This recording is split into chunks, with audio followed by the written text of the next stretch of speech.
Akala, you teach your brother how to speak Tagalog. Oh, come on, you teach him how to speak Tagalog. Okay, 1, 2, 3, go.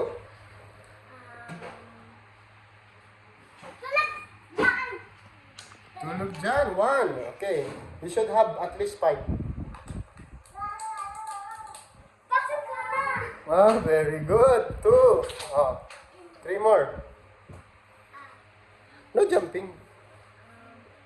Just teach Liam. You talk to him.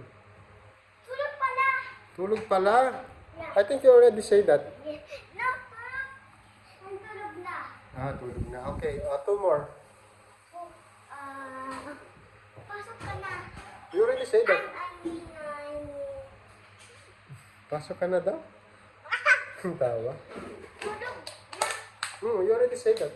No, first is like, Tulog pala. No. I say, tulog pala, and then I say, what's this? Pasok na. Yes, what? What else? Kain? That's correct. Na. Very good. Oh, one more. Ah, Oh, careful, Liam.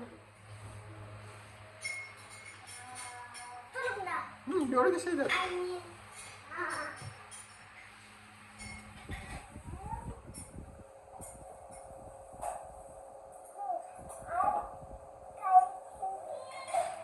When we're out, when I'm in the car and I will say, Karen, can you check if there's a car? wala na. Good job! 5. Next time it should be 10, okay? 10 Tagalog words. Okay. Oh, you tell your subscriber. So I'm going to teach. Next time I'm going to do 10 Tagalog words. But apostrophe it's so hard for you. It's so different now when it's 10. Okay, say bye-bye. It's so different. Really different. Okay, It's a different Tagalog words. you ask Mommy, Daddy, and Tita Rose to teach you 1 Tagalog word I every don't. day, okay? I already know the Tagalog words. Okay, but you know only 5.